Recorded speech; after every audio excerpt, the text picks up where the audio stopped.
You're watching StratNews Global. I'm Amitabh Revi. Joining us from Singapore, really glad to see Professor Kishore Mahbubani and Professor Raja Mohan from the capital, Nitin Gokhale. Professor Mahbubani, your new book, Has China Won? Now, one of the underlying themes, if I can get straight into it, and you actually end the book there. Now, this is an extremely logical argument. If humanity thinks that they are at the pinnacle of intelligence, well, they should be looking at what issues are really affecting it, whether it's at the moment now the battle against COVID, global warming, and you give this metaphor of we don't want historians in the future to look back and say that there were two tribes who were fighting or going at it at each other while the forests around them were burning. In terms of a logical argument, no one can deny that. But in reality, the US pressing the pause button in its strategic conflict with China, that's not really happening, Professor Mahbubani, is it? You're right. So far, it's not happening. But I use an even sharper image. I say that in future historians will see the U.S. and China as two tribes of apes, not Okay. two tribes of human beings, two tribes of apes fighting each other, Yeah. while the forest around them is burning. And of course, what is happening is shows that humanity clearly is not the most intelligent species, because if you look at it logically, at a time when the world, especially today, is suffering so much from COVID-19, the global economy is fluttered to a halt. Lots of poor people are suffering around the world. People are losing their jobs. Clearly, we are the most intelligent species. We should be focusing on this immediate threat. And of course, one of the oldest rules of geopolitics is that the enemy of my enemy is my friend. So if COVID-19 is the enemy of the United States and COVID-19 is the enemy of China, China and the US, at least temporarily, to be working together to fight against COVID-19. The fact it hasn't happened, I completely agree with you, shows how bad that contest is. And I think it's very important to understand why this contest is happening now, because I think the United States has got so used to the idea of being number one for 130, 150 years maybe. And then suddenly to see a power so emerge so quickly as China has in the last 30 years clearly has rung a lot of alarm bells in the United States. And the United States unwisely has launched this geopolitical contest, as Henry Kissinger told me himself, without Yeah. working a comprehensive, looking out Strategy. strategy.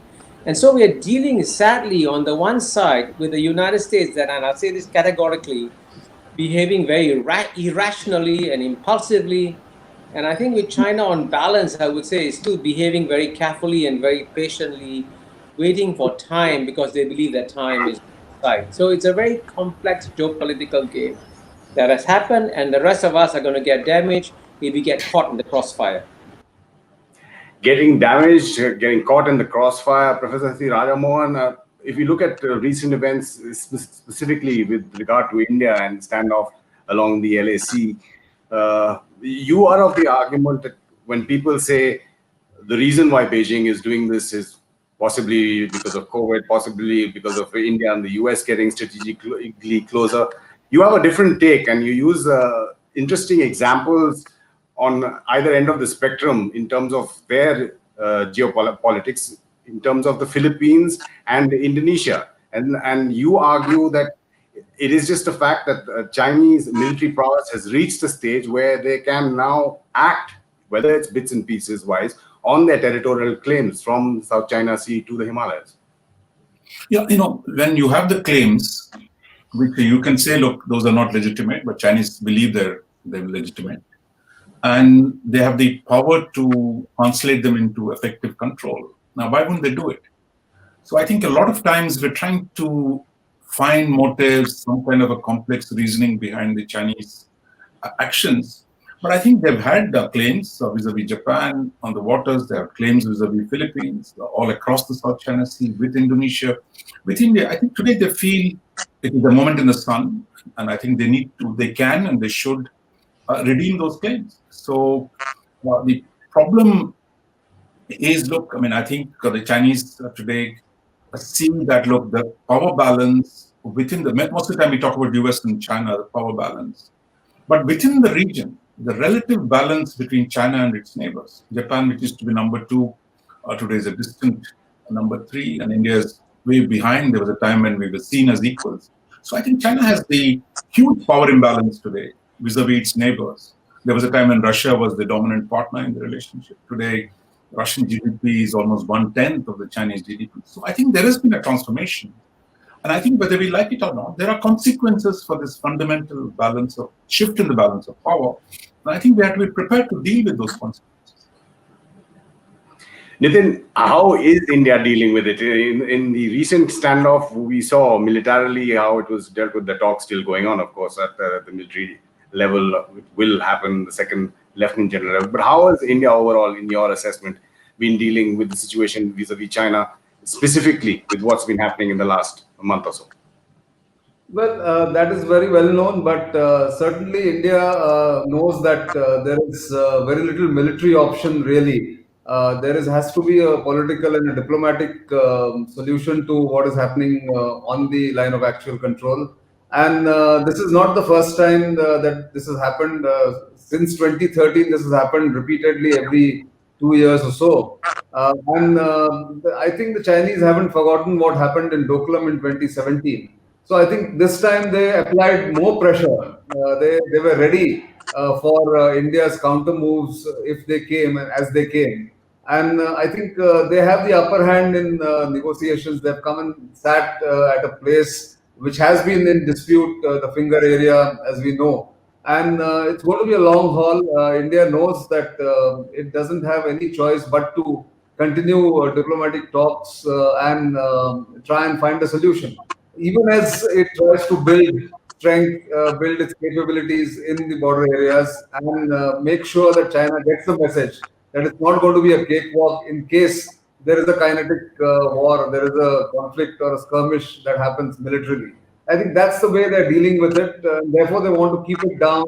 They don't want to do anything in public or give signals in public that may jeopardize the talks that are going on right now. Professor Mahbubani, you've talked about the US and China and how the US has not been able to come to terms with the fact that there's such a shift in balance that is taking place so fast. And you've used a lot of statistics and math, simple, of course. But vis-a-vis India and China, now that equation has, of course, been narrowing because of what India has been doing in the last few years or even decade. How do you see that panning out, Professor Mahbubani?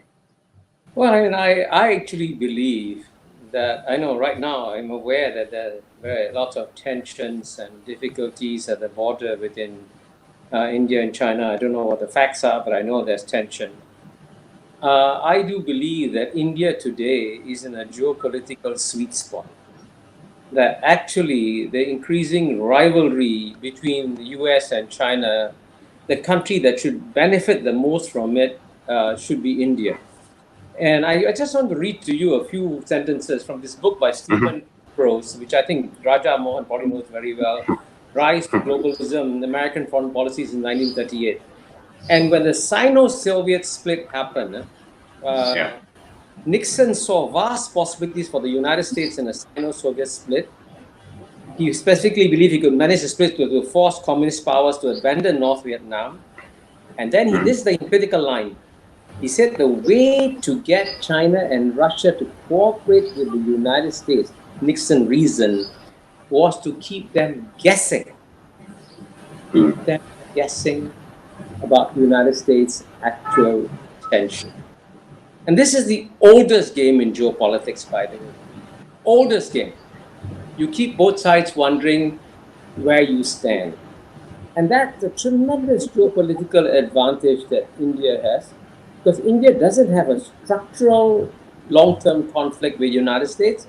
India doesn't have a structural long-term conflict with China, but the two don't have. So India can take full advantage of this contest if it plays it like Richard Nixon did vis-a-vis the Sino-Soviet split. So I think, to be honest with you, very surprised that not more voices are saying in India, let's see how we can take full advantage of this U.S.-China contest, which will be last for the next you have 2 or 3 decades of opportunity coming up. And I can tell you what the U.S. strategy is towards India, because the U.S. is very clear about this. In any conflict, they want to fight the Soviet Union right down to the last Afghan. They want to fight Iran right down to the last Iraqi, and they will be very happy they can fight the Chinese right down to the. It's very obvious what the American strategy is. So the question is, if America's strategy is very clear, what is India's strategy in return? So that's, I think, Professor Raja. questions that India should be asking, how it can take full advantage of this contest, which is real, which is prolonged, to benefit India. Professor Raja Mohan, would you like to weigh in on that? Do you agree with that, first of all? And do you see India using that as an opportunity over, as Professor Mahbubani says, the next few decades? No, first, I think, Ravi, the gap between India and China has grown dramatically. So we're not equals anymore. I think as Indians, if you're realist, maybe in the late 80s, early 90s, there was a sense of parity. But today, Chinese GDP at $14 trillion is going to be, at least it's almost 5 times bigger than India's, which is still at 2.8 to 2.9. So I think the gap between India and China has dramatically increased. India has done well in the last 3 decades. It has grown at a reasonable pace, highest in its history. But China has done even better. So, and this gap is unlikely to be reduced in the near term. So therefore, we got to be prepared for a prolonged gap. And if COVID situation plays, China comes out well, and India and others have problems, I think it's going to get even worse, probably the gap between India and China. So I think that is a fundamental shift where India is still struggling to come.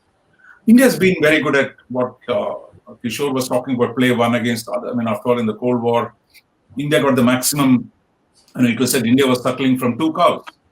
The US's maximum foreign assistance was to India. The Russians did what all they could for India, steel mills, you name it, including nuclear submarines. So in a sense, India knows this game. But I think here's the problem here, Avek, with respect to Kishore, a slight difference. Because the contradiction between India and China now looks structural.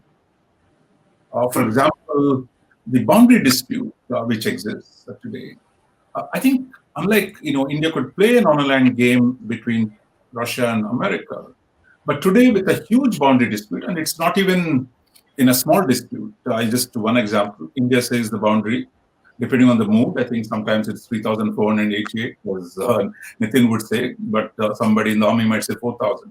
But the Chinese say, no, it's 2,000, maybe 2,000. Yeah. So you don't even agree on the length of the border. You don't know where the line of actual control is. As somebody is saying, it's the mythical line. So, and that. But is that a Chinese strategy that is not resolved? Does that play into their hands? No, it's not a strategy. Look, if I claim to your backyard, you might say, look, I'm being unreasonable. But I think historically, my claims to Aksai Chin, my claims to Arunachal Pradesh, which I call South Tibet, are legitimate. Now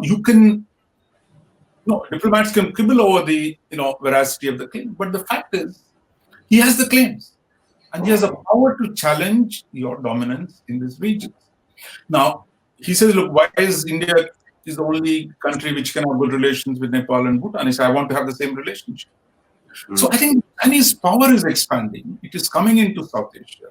So one is the boundary dispute, which today China is in a better position to put pressure on India, and it is doing it. Second, I think Chinese economic power today is radiating into the subcontinent, whether it is Nepal, whether it is Bhutan, whether it is Sri Lanka. Pakistan has always been partner.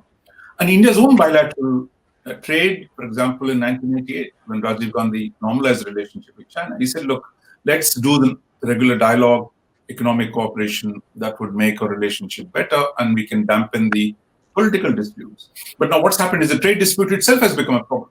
Now, out of the $90 billion trade, close to 60 billion is the trade deficit. It's nearly 40% of India's total deficit.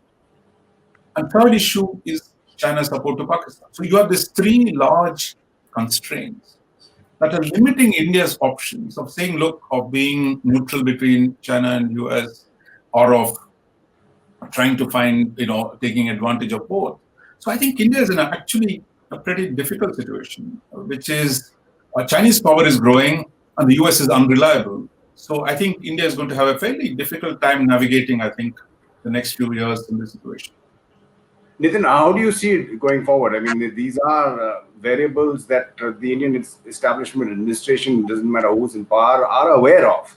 So has there been any change? Of course, that balance that Professor Raja Mohan is talking about, there has been a great attempt, at least on the LAC issue in terms of infrastructure or military to try and to bring down that balance. But Professor Raja Mohan says both militarily and economically that parity is widening.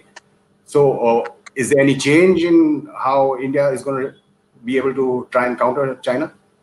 Well, no, I agree with Raja that it's going to be a difficult decade ahead with China because the differential has grown and there is no Indian backyard anymore. Of course, that's true of the world. If you look at, there is no American backyard, there is no Australian backyard because the Chinese have intruded into all those backyards. If you look at what they've done in the Pacific Island nations, Australia is also now pushing back. So are the Americans. They do not have the full influence on North or South America.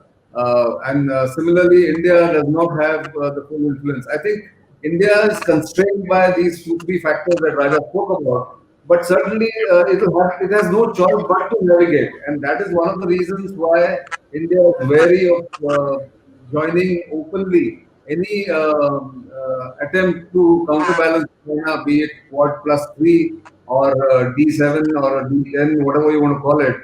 Because as Indian policymakers have said it time and again, that we have to deal with the problem with China bilaterally on our own. And India knows nobody is going to come and help India when the balloon goes up. And I think that's going to be the challenge. That how do you deal with an increasingly assertive, increasingly aggressive China, which wasn't so maybe 20 years ago. But today, that's the reality. And that's the challenge. I don't think anybody has any ready answers at the moment. The challenge, Professor Mahbubani, in your book, again, you go back to the Obama administration in, say, when you're talking about the South China Sea and talk about Xi Jinping offering demilitarization. It wasn't taken then, the Americans pushing in their naval vessels. Even now, I think there are 3 U.S. carrier groups in the area. So how do you see the what is seen in many circles, like whether it's in India or in parts of Asia, as increasing Chinese aggression, which is being seen on the ground? How is that going to be dealt with? Forget the mistakes that have been made in the past that have not been grabbed, or the opportunities. Well, if you don't mind, just a brief comment on what Raja and Nitin said. Sure. As a diplomat for 33 years, the one thing you know in diplomacy is that you always have choices. You can either choose to highlight a dispute or you can choose to put it aside. And, at the time in the Cold War, even after the United States recognized China as a legitimate government, for example, the first decade didn't recognize China as a legitimate government. After recognizing it, it passed the Taiwan Relations Act, which, according to the Chinese, was a direct infringement of Chinese sovereignty because the United States insisted on providing arms to a part of China to fight against China. That is as provocative as you can possibly get. What did the Chinese decide to do? Move it aside. Let's focus on the fundamental contradiction. So that's at the end, strategy is about deciding where your fundamental contradiction is and where your secondary contradiction is. And that's something the Chinese are extremely disciplined about. They're very focused on what is the fundamental contradiction. And today the fundamental contradiction is with the United States. And I'm glad you brought up the South China Sea, because if you read the Anglo-Saxon media, you would think that the South China Sea is boiling over, people shoot each other and kill each other, and so on and so forth. And I can confidently say to you, in the next 1 year, no shots will be fired in the South China Sea. Now, why do I say that? Because I've been saying that for 5 years now. When I went to Davos in 2014, everyone thought that China and Japan were about to go to blows with each other over the island disputes, and they didn't go to blows. So each of these issues that you speak about, I can more or less tell you what is the rational Chinese long-term strategy, right? What I cannot find for all the other parties is what is their rational long-term strategy. And I'm glad you mentioned the episode where Xi Jinping offered to Obama, saying, okay, let's demilitarize the South China Sea. And my Yeah. source, by the way, is the former U.S. ambassador to China, Stapleton Roy, who told me this. And he said the U.S. should have seized that offer, but because the U.S. just doesn't have a strategy towards China and is looking for short-term means of embarrassing China, so they keep on playing up the South China Sea. But what's interesting is that what are the other claimants saying? What are Philippines saying? What is Malaysia saying? What is Brunei saying? What is Vietnam? Even Vietnam is being very careful, very, very careful.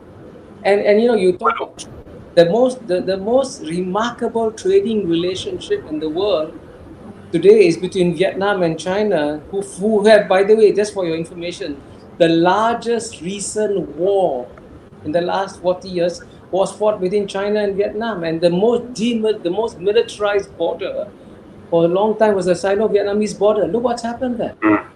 Look what's happened there. So I'm telling you, there are choices.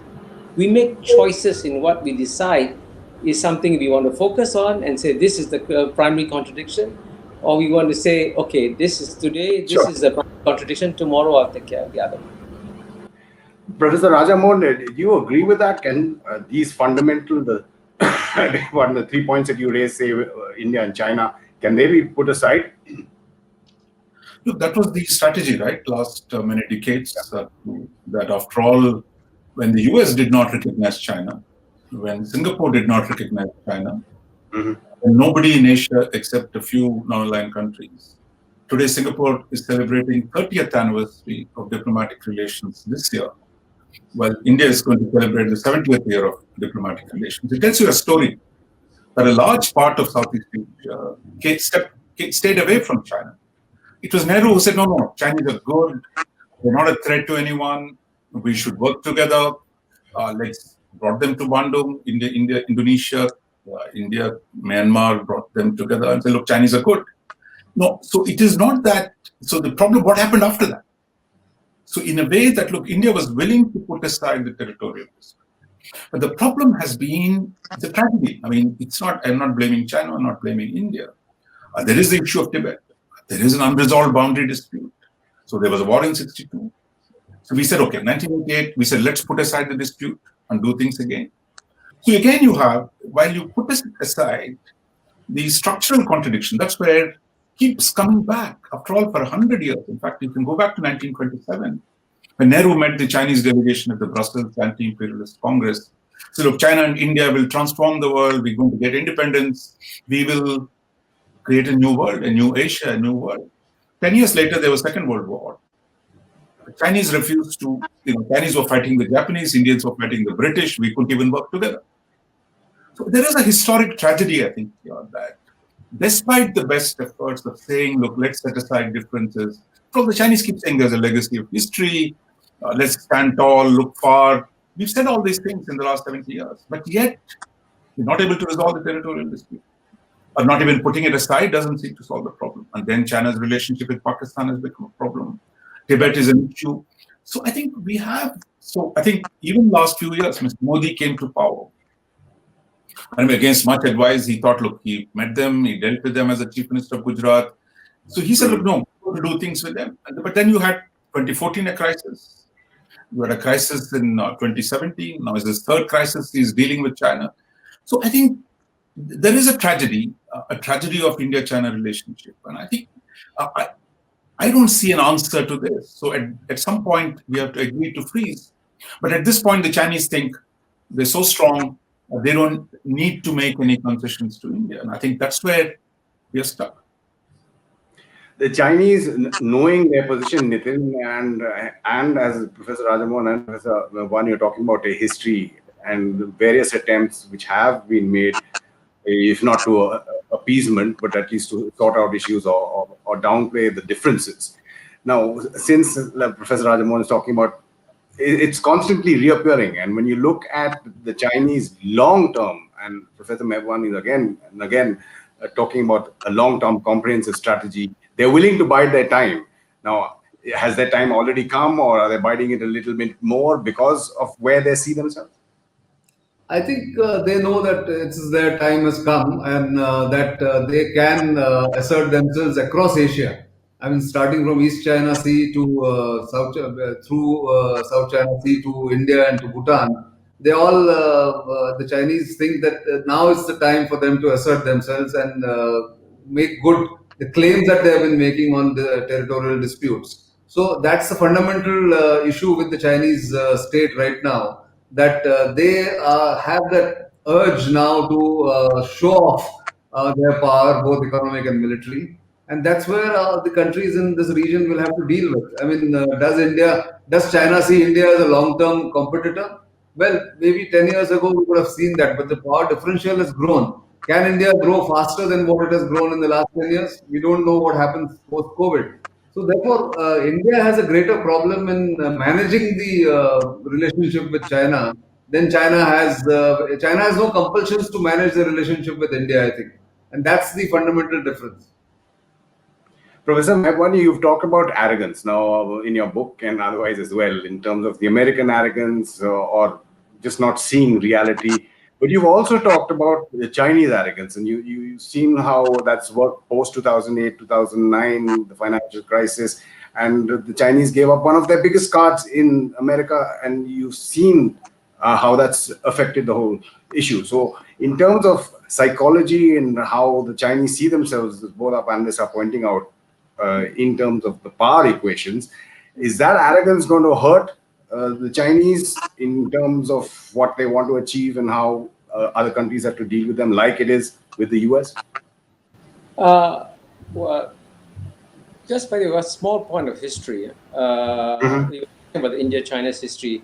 If I'm correct, I remember that when Deng Xiaoping met Rajiv Gandhi, he actually proposed a solution for the Sino-Indian border, saying, okay, let's just accept the status quo. And from what I understand, that offer was turned down. That's something, a matter of history, and someone who knows it better can tell me whether that's true or not true. And the reason I mentioned that is that you're absolutely right. The Chinese have made serious mistakes. In the last 10 years, they have alienated the American business community, which is why virtually no one speaks up on behalf of China today in American body politic. I think they also became very assertive in the South China Sea. Assertive, not aggressive. Big difference. They didn't buy any bullets, but they were very assertive. And certainly within ASEAN, I think I can expect that there's a new kind of wariness about China, which is there. But at the end of the day, it is true. And by the way, I think the Chinese have learned some lessons from that, the mistakes they made in the arrogance, and I think they're now much more careful. But my answer to your question is this: very simply this. The Chinese, as Henry Kissinger says, play a very patient game of Go, accumulating assets over time that will eventually topple things in their favor. And so the fundamental question is, what is the long-term Chinese strategy towards, let's say, South Asia? What does it want to do? And frankly, from the Chinese point of view, it doesn't see India as a long-term competitor or a challenger. It's actually prepared to live with India and work with India and find solutions to India, because what the Chinese are trying to do, their approach is that because they're they know for the next 30 years, they're going to be focused on the United States. It's take at least 20, 30 years. So wherever else they can, they are making adjustments. And by the way, the China-Japan relationship is far more difficult than the China-India relationship. And that should be a harder problem to solve than China-India, because apart from you had a 162 war, limited war, but Japan occupied China for, gosh, how long? Killed how many Chinese? The anger and the Chinese body politic towards Japan is very real. But amazingly, as you notice in the last few years, very quietly, very subtly, both sides are adjusting to each other. So I think what the point I'm making is that if you know that China's fundamental concern is not India, it's definitely United States of America. That's what you want to focus on. It can come to deals. It's prepared to make reasonable deals. And this is what good diplomacy is all about. You try and make out deals whereby you protect your core interests and make it very clear, these are my core interests. I cannot move here. And then the other side makes it clear what their core interests are. And then within that space, you find arrangement. You have to make compromises, of course. That's what this is all about. But at the end of the day, you want to figure out what is it you want to really, really focus on today. And as I said, and I keep repeating this, India is in a geopolitical sweet spot because that's why United States is courting India so much. I mean, why is it that the country that oppose your send aircraft carriers to block you from taking Bangladesh, right? The same country, right? That align with communist power against the world's largest democracy. So why is the same country now courting you? It's geopolitics. It's not because they love you. It's because they want to use you for some other purpose. And the question is either you get used or you use somebody else. That's what geopolitics is. Professor Raja Mohan, you can respond to what Professor Mahbubani is saying there, and also a little bit more on the pushback, whether you're saying it may not be frontal, but whether it's Japan, whether it's in the South China Sea, whether it's in other parts of South Asia. We've seen what happened in the Maldives, in Sri Lanka, in Bangladesh, in Myanmar, and even in Africa, where a lot of countries are pushing back against China, and what they see is their arrogance. Look, I think I just wanted to respond to what Kishore said. In 1981, actually, when Danta started economic reforms, he wanted to end China's international isolation, go into a strategy of economic development, reduce conflict with neighbors. So as part of the strategy, there was a proposal, but by the time they actually got to negotiate by the mid-80s, I mean, that proposal of standstill, whether it was actually meant, how it got in the formal negotiations, it didn't really take off. And then there was a second moment in 2005, when actually this time it was not just an offer and a verbal offer, it was actually the two sides signed an agreement, the 2005 agreement on principles and parameters of a boundary settlement. It was the first time actually the two of them said, okay, these are the basis on which we're going to settle the boundary dispute. So that was a big thing. But within 3 years, how the diplomats are, today they sign an agreement, 2 years later they're arguing about the interpretation of what they said 2 years ago, because the conditions have changed, or how you fix the sentence, it can be interpreted in multiple ways. So, but that again, I think it tells you by 2008 things were not looking good.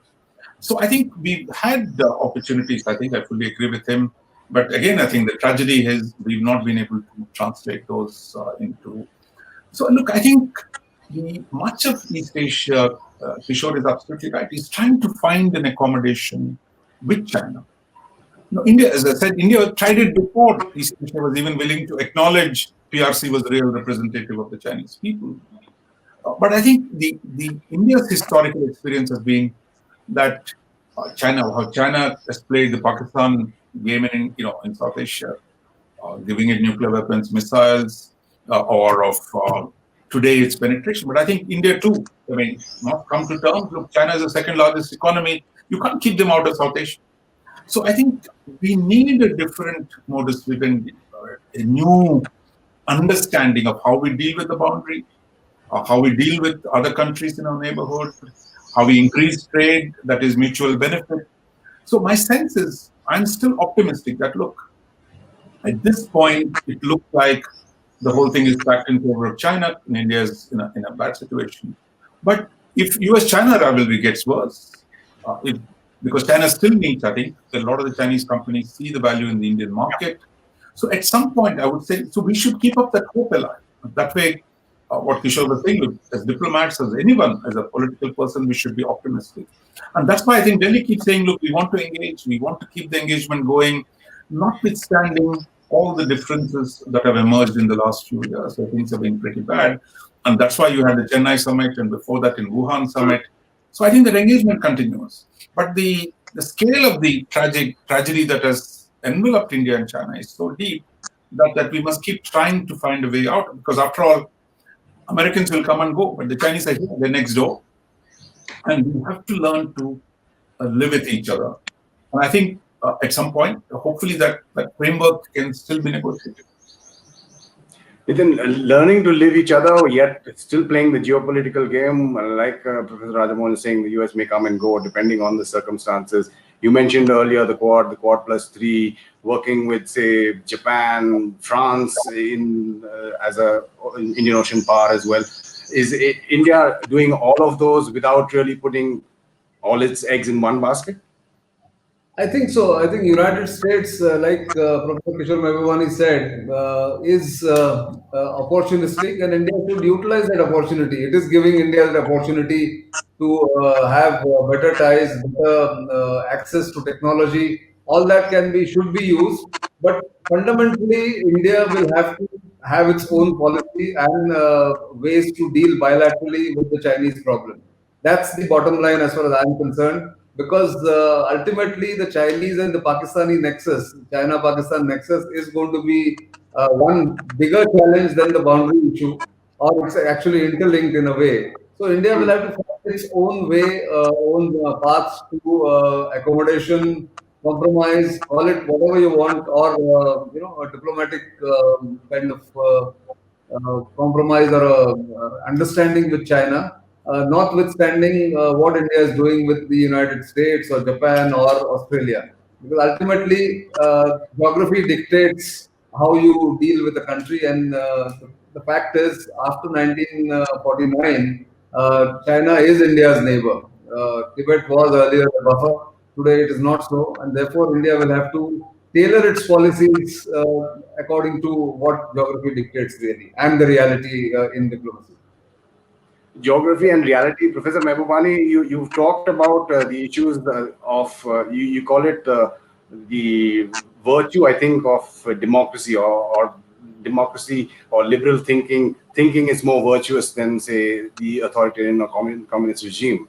And the issues that are brought up, human rights, whether it's Taiwan, whether it's Hong Kong, whether it's Uyghur, in your book itself, you have been bringing that up.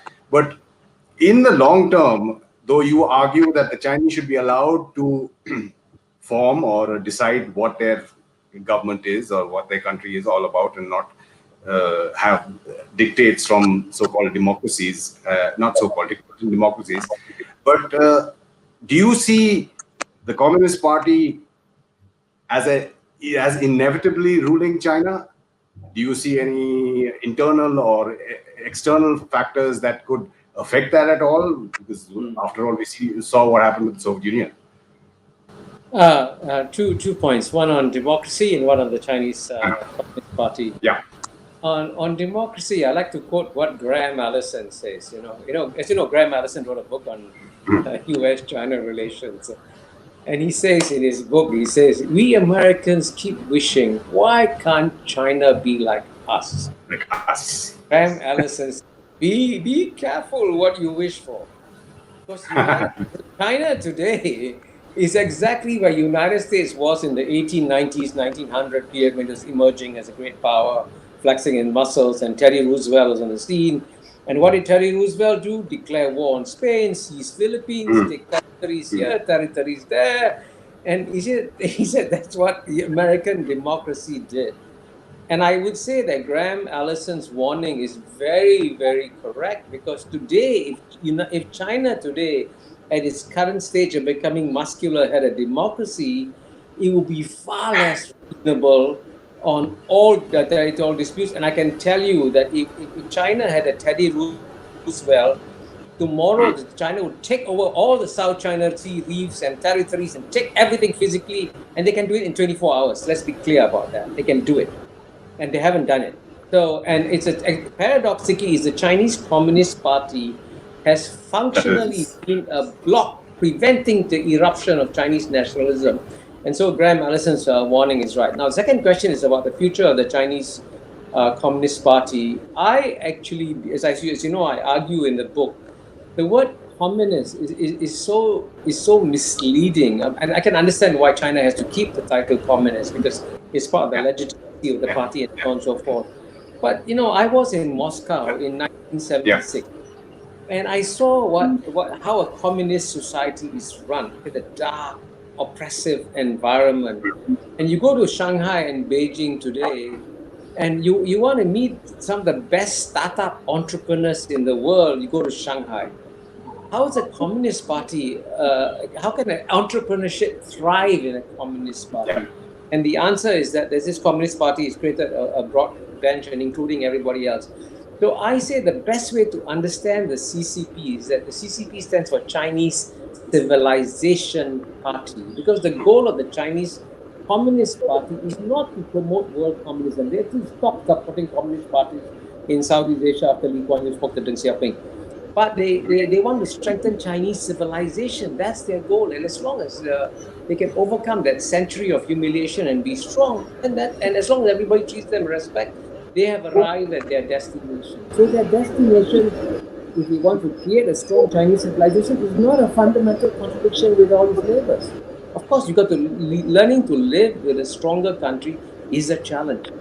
Let's be very clear about that. But if you compare what the United States did to its neighborhood, what China has done to its neighborhood at the same period of time, so far it's been acting with relative restraint. So let's find ways and means of encouraging that restraint and making it clear that you want to be strong, that's fine. But let's be clear what your interests are and where our interests are and how we make sure there's a buffer.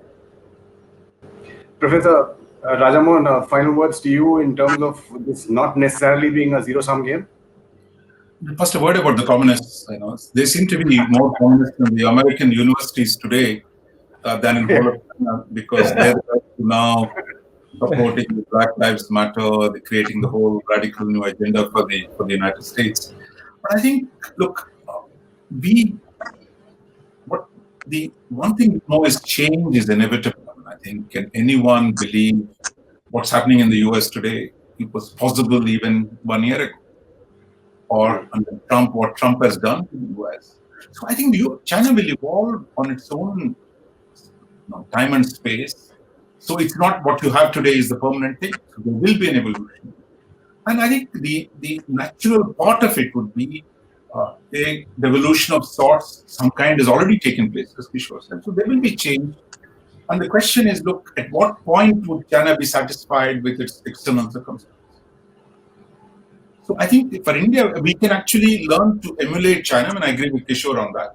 Go back to Chinese. What did Deng Xiaoping do? Americans had military alliance with Japan, and sitting in Taiwan, whole of Southeast Asia, they had allies. You had Korea, they had troops in Korea, they had troops in Japan. But he negotiated with them. He engaged them. He benefited by economic cooperation with the US. For a communist country to cooperate with US and grew. And today, he's seeking a different terms for that relationship. So I think India too, I think India's strategy should be, on the one hand, take advantage of what you can do with the Americans. But at the same time, explore what is it that we can do with the Chinese. And I think that's what we come back. We must keep trying for terms of engagement with the China that is now second largest power, soon to be the number one power. So we have to keep engaging them, but it has to be on terms that are reasonable. And India happens to be a noisy democracy, so you can say, look, Mr. Modi says, look, let me give the whole of Kashmir to you, or let's split it halfway through. It's going to be hard selling it to the public. So I think a reasonable accommodation is a necessity, and we have to keep trying for it, despite all the difficulties that exist. Nitin, to sum up where you see the road ahead? Well, I think I fully agree with both of them. I have nothing more to add really, but except for the fact that even the Indian citizens, Indian public needs to be ready for a future accommodation and future compromise on the boundary issue, at least to begin with. If not trade, people don't really understand, but boundary is an emotional issue. So if there has to be a give and take on the boundary issue, the government and the policymakers have to actually ready the public opinion on a future compromise. There will be a compromise on the border, on the boundary issue, and that the public needs to be given that chance to understand that there will be a compromise. I think that is the fundamental thing to be done by the government here right now, or the policymakers. Nitin Gokhale, Professor Kishore Mahbubani, and Professor C. Raja Mohan, when you're talking about engagement, both of you such prolific, all three of you just such prolific thinkers and writers, who knows, maybe you can collaborate and write your next book together. But thanks all for joining us. Extremely fascinating discussion from Singapore, both Professors Mahbubani and Professor Raja Mohan and Nitin Gokhale in the capital. You're watching StratNews Global. I'm Amitabh P.